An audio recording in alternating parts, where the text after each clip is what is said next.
Hi again then guys, and so we've got another PP specific track setup for you today, and this time it's for a car which for the most part is quite underappreciated, tends to get overshadowed by the more obvious choice of the Zonda R, but the car in question is the Zonda LM race car. And I actually prefer this personally to the Zonda R. I think it's a better racing car all round. And for those of you who own the car, or who plan to, this is a 600 pp circuit-specific tune, which really brings the handling under control, because the Zondas can be a little bit unruly for handling, but this really does make it a highly competitive 600 pp machine. So I've opted for racing soft tyres, but obviously everyone has their own preference there. For ride height we've got 70 front and rear, springs to 1425 and 1850, dampers to 4, anti-roll also to 4, camber on 3 with neutral toe. For the gearbox, an auto setting of 205.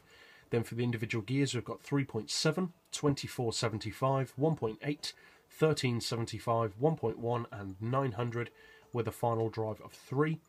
For the diff, the lowest initial torque, highest acceleration and a braking sensitivity of 20. As far as power, this one does have an oil change, but you want to reduce the power down to 86.8%. We will want obviously the maximum downforce for circuit use, and we've got a 100 kilo ballast placed all the way to the front of the car, both to improve its weight distribution and also to bring it down to that 600 pp class.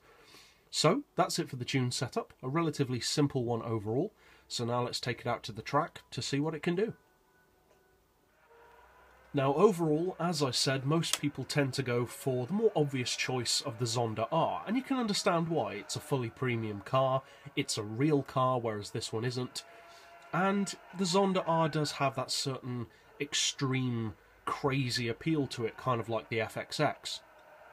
This car, though, I would say is a more balanced overall race car. The Zonda R has phenomenal straight line performance, huge power, but the handling is quite twitchy, very slippery when you tune it up. This car is far better, I would say, as a racing car. It has much more composed handling. The increased weight makes its grip increase massively. It copes with the power, I would say, better than the Zonda R. And although, as you can see, of course you can spin up the tyres, you can do that with any car, even an all-wheel drive car. So, overall, if you haven't tried the Zonda LM, I would strongly recommend that you give it a go, because you may be surprised at just how good it is. Plus, if you're anything like me, there's the added bonus that people very rarely use it compared to the Zonda R. So if you like to be the only person in a lobby using a particular car, then this is the perfect GT car for you. So, that's it for this tune setup. If you'd like to see new ones as soon as they come out, be sure to hit that subscribe button. And as always, thanks for watching.